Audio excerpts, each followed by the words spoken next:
Okay, I get it. Fortnite? Why the hell would I talk about this trash? Well, shockingly, it has a story and it's not terrible. Not only that, it has a big impact on fiction. Aside from the crossover whores DC and Marvel, this has the most crossover characters ever. As someone who wants to be the expert on crossovers, it was inevitable that I would try to explain this. So I watched some lore videos by Top 5 Gaming and I have come to a terrifying conclusion. These sneaky bastards actually made a good case for Fortnite being the actual, no joke, center, and beginning of 90% of fiction. That's not all, it all hangs on Kingdom Hearts 4 and DC being consistent.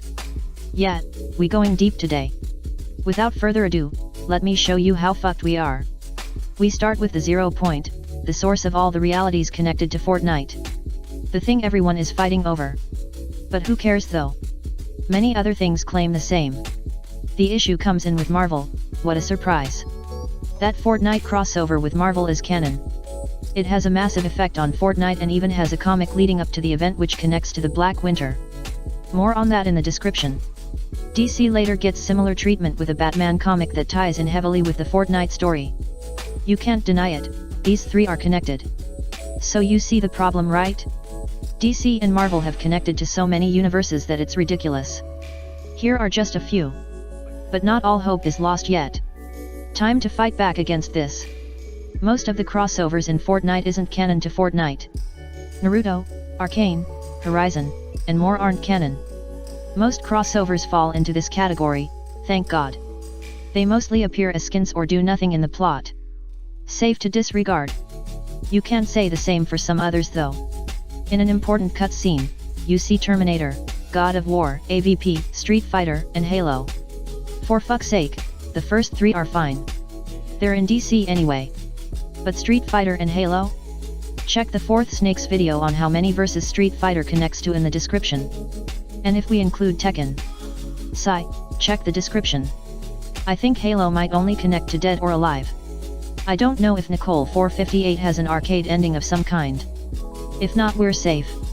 These characters came from Jones going to different realities to get hunters. He does this to cause chaos while the imagined order tries to fix the 0 point. Just go with it.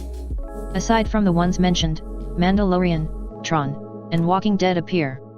I don't know if we should take these seriously. They don't appear in any important story scenes, just trailers. But I guess that doesn't matter, Star Wars gets connected anyway. In a recent cutscene, we see the 0 point show Darth Vader vs Obi-Wan. Here's where Kingdom Hearts 4 comes in. Apparently, there's a rumor that 4 might include Star Wars.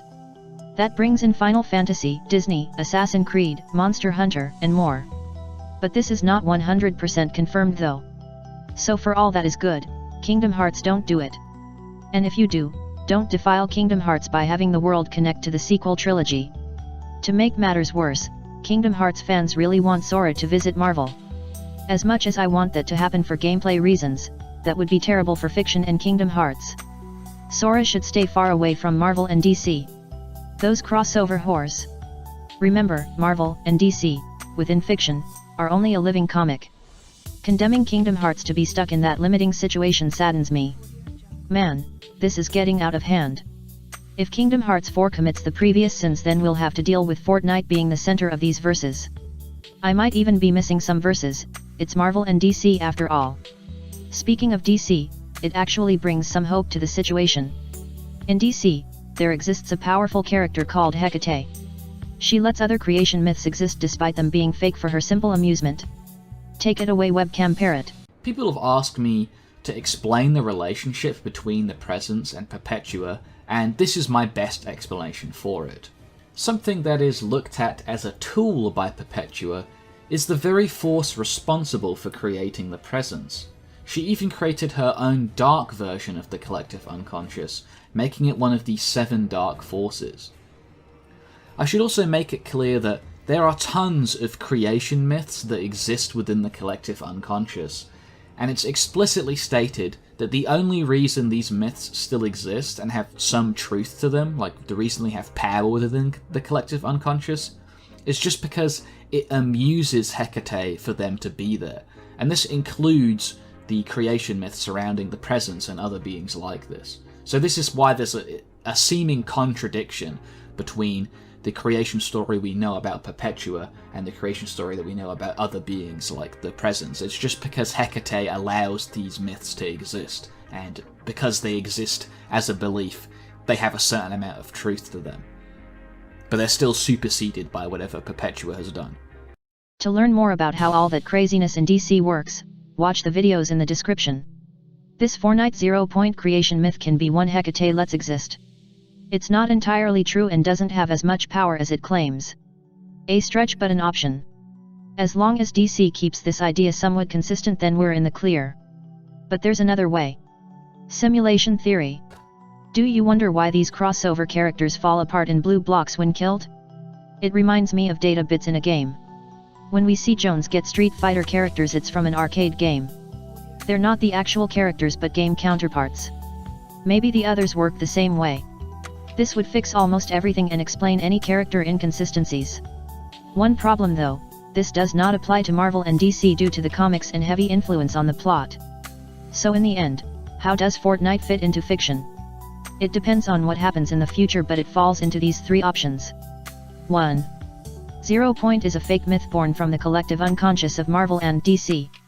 Allowed to exist by Hecate, it grew to have power over universes outside Marvel and DC. Even power over a part of Marvel and DC themselves. 2.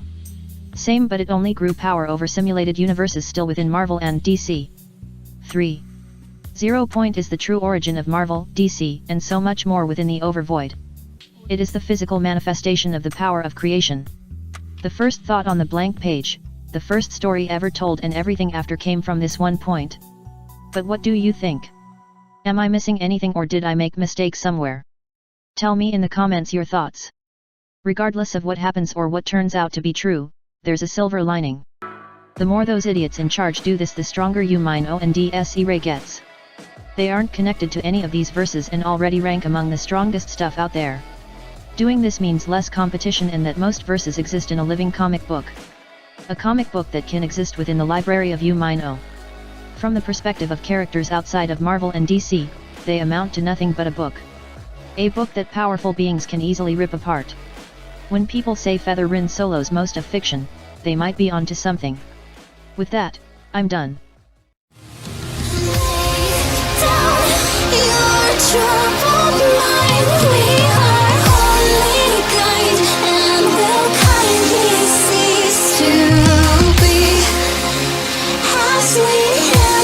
Intertwined.